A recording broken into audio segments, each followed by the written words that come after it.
Kabla ya wakati, wazazi na walezi wameshauriwa kuhakikisha wanawapa lishe bora watoto waliozaliwa na changamoto hiyo.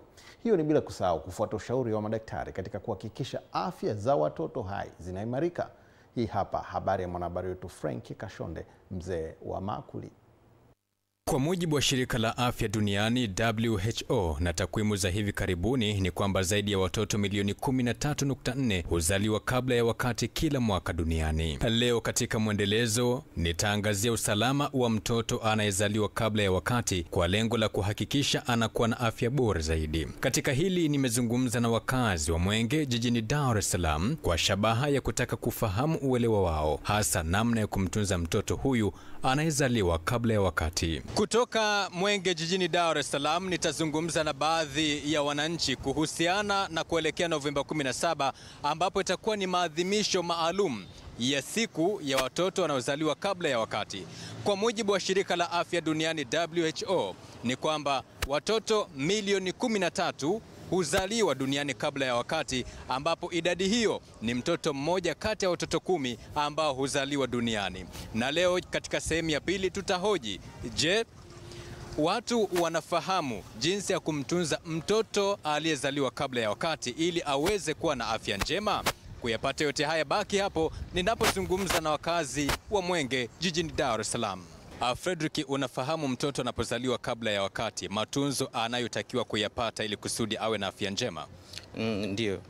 Cha kwanza kabisa anatakiwa akumbatiwe ili aweze kupata joto, na kingine anatakiwa azingatie mambo ya lishe. Na waasa kina mama, kwanza kabla ya kujifungua mtoto njiti, unatakiwa unapopata ujauzito utulie, usiwe mtu mwenye stresi. Mimi ninavyoelewa kwamba mtoto ambaye amezaliwa kabla ya siku zake, labda miezi 7 hiyo, ninachoelewa kwamba ni anatakiwa akae katika mazingira ambayo yenye uangalifu sana. Kwa sasa tunaelekea katika hospitali ya rufaa ya Mwananyamala kwa ajili ya kuzungumza na daktari ambaye pia naye atatoa elimu namna ya kumtunza mtoto ambaye amezaliwa kabla ya wakati. Kutoka hospitali ya rufaa ya mkoa wa Mwananyamala hapa niko na Daktari Hasitu Chakachaka ambaye ni daktari wa watoto. Malezi ya mtoto ambaye amezaliwa kabla ya wakati yanatakiwa yaweje? Ninafahamu kwamba mtoto anapozaliwa kabla ya wakati kuna kile kipindi ambacho anakuepo hospitali kwa ajili ya uangalizi. Sasa baada ya kutoka hospitali, malezi yake yanatakiwa yaweje ili kuwa na afya njema na kurejea katika hali ya kawaida?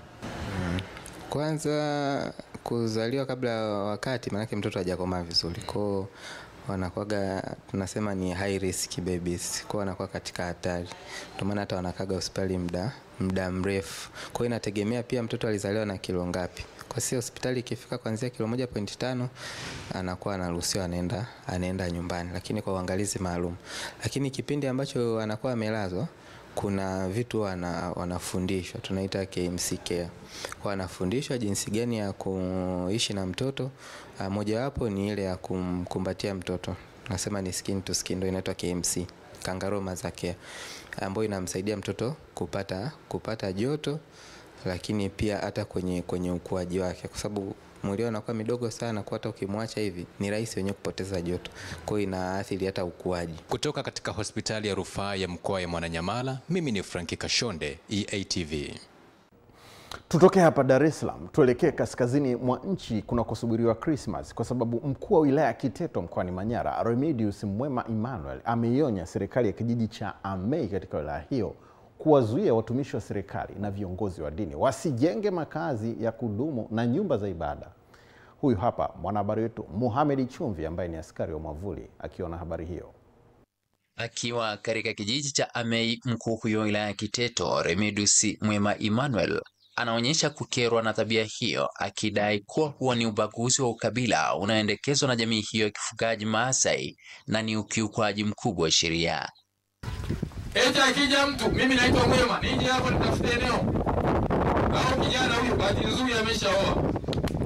Aje hapa atasema jamani, mimi nataka nijenge hapa na nioe mtu kutoka hapa Amei. Mnasema wewe sio Masai unataka kujenga hapa, ni Mswahili. Acheni lugha hizo. Semeni tumeacha lugha hizo. Acheni kabisa mambo hayo. Ninawaeleza ukweli. Hii nchi ni ya Watanzania wote. Hii nchi haina ubaguzi.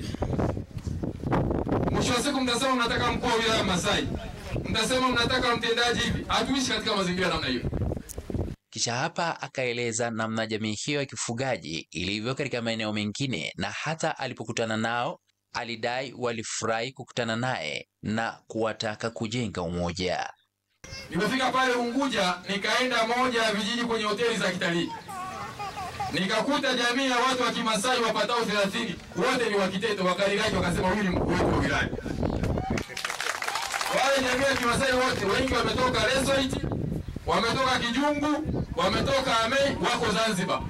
Mnataka mtu aseme na hapa wakae wa Zanzibar? Mambo gani hayo? Yametoka wapi? Nchi yetu ina mambo hayo, tuyakemee, hata kidogo hatakiwi. Ni lazima mnisikilize. Lazima niwaeleze ukweli na kila mmoja ufahamu ukweli. Ukweli haubadiliki.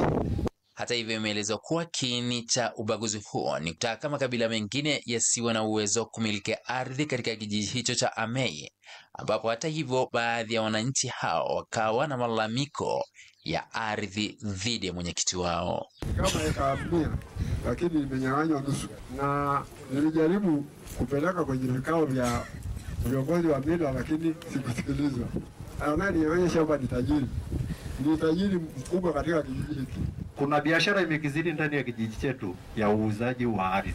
La tatu ni maeneo yaliyotengwa kuwa ni maeneo ya malisho pamoja na njia hasa mapalio. Mimi ni Mohamed Chumvi, askari wa Mwamvuli wa EATV. Muda huu watu kibao wanafuatilia EATV saa moja popote pale walipo Afrika Mashariki na Kati. Sasa sana ukiwa Mbezi Juu, mtaa wa Mtoni pale. Mtaa wa Mtoni kuna mtu anaitwa Alfred Mgonda pale. Ametoa nje TV ya Chogo, ina nchi 75. Watu wamejazana kwenye kibaraza chake bila kula, wanafuatilia EATV saa moja. Hapo ni story, kula kwenu. Asante sana vivyo ukiwa Kinyamburi, Mkalama, Singida, Singapore. Pale vile vile watu wamekaa wakifuatilia EATV saa moja, bila kusahau mpwapwa pale kwa kina Frankie Dimples. Mimi ni Samson Charles.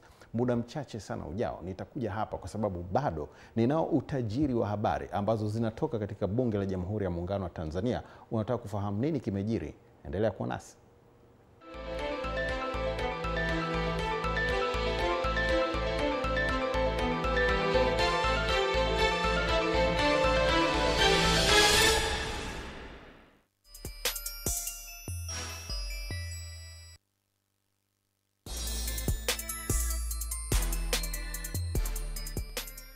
Mkuu wa chuo cha Kilimanjaro Institute of Technology and Management kilichopo Mwenge jijini Dar es Salaam chenye ithibati na usajili wa NACTVET namba REG/ANE/029 anapenda kuwatangazia nafasi za masomo kwa ngazi ya diploma na certificate kwa muhula wa masomo utakaoanza Oktoba 2025 katika kozi za IT, Hotel and Tourism Management, Front Office, Business Administration, Accountancy, Procurement and Supply. Chuo kimebobea katika ufundishaji kwa njia ya vitendo na kimeweza kutoa wanafunzi wenye weledi. Wengi wameajiriwa ama kujiajiri, na kwa wale ambao wameamua kuendelea na degree wameweza kujiunga na vyuo vikuu bora hapa nchini na nje ya nchi. Pia kuna kozi fupi za computer application, graphic and design, video production pamoja na CCTV camera. Kwa maelezo zaidi piga simu namba 0754864361 au 0715075840. KITM, elimu na ujuzi kwa uchumi imara.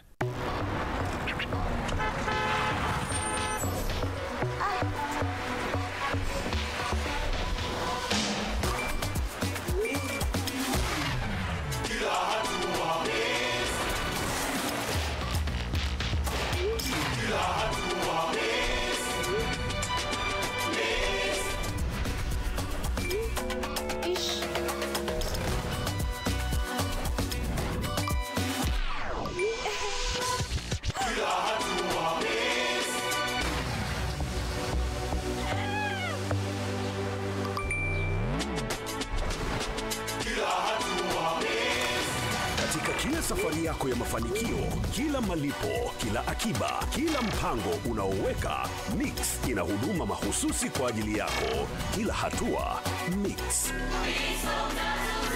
Mix ni zaidi ya pesa.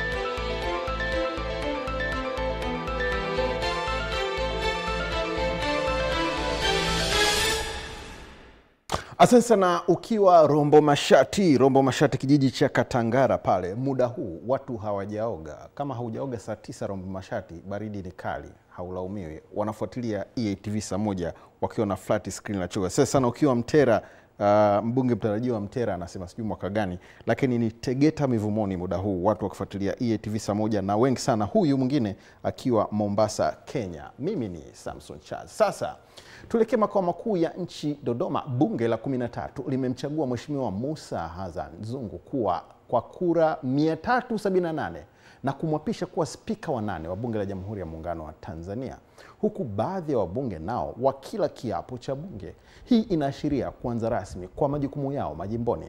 Mwanahabari wetu Lois Joseph akiwa makao makuu Dodoma na habari hiyo. Musa Hassan Zungu, nathibitisha kwamba nitakuwa mwaminifu kwa Jamhuri ya Muungano wa Tanzania kwa kutumikia kwa moyo wangu wote, na kwamba nitahifadhi, nitalinda na kutetea Katiba ya Jamhuri ya Muungano wa Tanzania. Bunge la 13 limeanza rasmi hii leo jijini Dodoma. Wabunge mbalimbali wameapishwa, lakini pia kumefanyika uchaguzi wa spika wa bunge, uchaguzi uliohusisha vyama 6 ikiwemo chama cha NRA, NLD, DP, AAFP, ADC na Mheshimiwa Musa Hassan Zungu wa chama cha CCM kushinda kwa kura 378 kati ya kura 383 zilizopigwa. Washiriki kutoka vyama pinzani walikuwa na haya ya kusema. Mchakato huu umefanyika katika hali ya uwazi na katika hali ambayo kila mmoja mgombea ambao tumeshiriki tumeona kwamba mchakato huu umefanyika vizuri, na tukuwa na mashaka aina yote kuanzia kura zilivyoanza kupigwa, tulivyoanza kujieleza na kule ndani kwenye chumba cha kuhesabia kura. Uchaguzi wa spika wa bunge umekuwa huru na haki. Huyu ambaye amepata nafasi aliendeshe bunge kwa kujali maslahi ya wananchi. Amini kwamba wananchi ndio waliolichagua wabunge. Umekwisha. Sasa hivi natakiwa Watanzania wote tuungane, tushiriki, tufanye kazi na tuendelee na muungano wetu kama kawaida. Wabunge nao wakaahidi kusimamia changamoto za wananchi. Wananchi watatetewa na tuko tayari kujenga hoja na kutetea hoja ambazo zitazoletwa ndani ya bunge na tutazoleta kwa mbunge mmoja mmoja, na vile vile tumejipanga kisha bunge hili tufanye kazi katika na spika wetu huyu iwe bunge la mfano ambalo bunge litakuwa la wachapa kazi, kwamba kuendesha bunge ambalo litakuwa ni kioo, kwa maana litawakilisha wananchi. Lakini vile tunatarajia kuwa na discussion nzuri. Unajua hapa ndio mawazo, watu wanatoka sehemu mbalimbali, ndio sehemu ambao wananchi wote tunazungumzia mambo ya nchi. Kwa kwenye discussion zile za kutunga sheria au kwenye budget zile, nataka niwaahidi tu wananchi wa Monduli wamemtuma mwakilishi. Nachoweza kuahidi kwamba nitasimama kidete kwenye bunge hili kuhakikisha na kwenda kuisemea swala la maji, swala la barabara, swala la afya na swala la elimu. Nikiripoti kutoka jijini Dodoma, Lois Joseph wa EATV. Sasa kama wewe ni Vamunu va Njombe, watu wa Njombe, hebu sikiliza hii, kwa sababu serikali ya mkoa wa Njombe inakusudia kufanya jukwaa la uchumi. Hiyo itafanyika tarehe 23 mwezi Disemba, siku 2 kabla ya Christmas. Na hilo jukwaa litakutanisha watu wote wenye asili ya Njombe, sawa sawa. Wapo wawekezaji wa ndani na nje ya nchi, taasisi za fedha, wataalamu wa ardhi na teknolojia mbalimbali zikiwemo kilimo, viwanda, ufugaji na usafirishaji, ili kuwaunganisha wananchi na fursa za kiuchumi.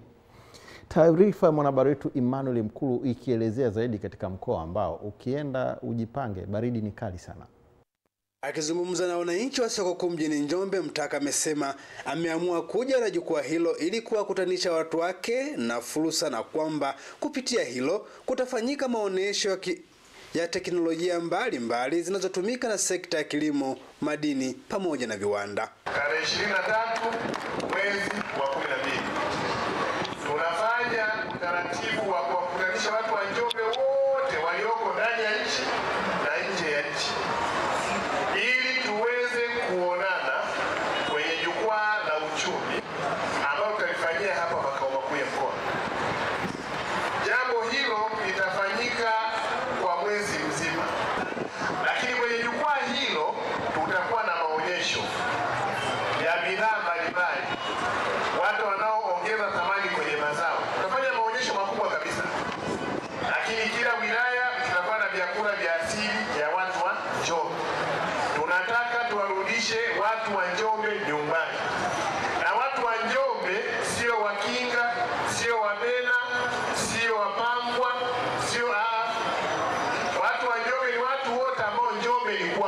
Mtaka amewataka wakazi wa Njombe kujitokeza kwenye maonyesho hayo kwa sababu kutakuwa na huduma za upimaji wa ardhi ambazo zitatolewa katika halmashauri zote za mkoa wa Njombe.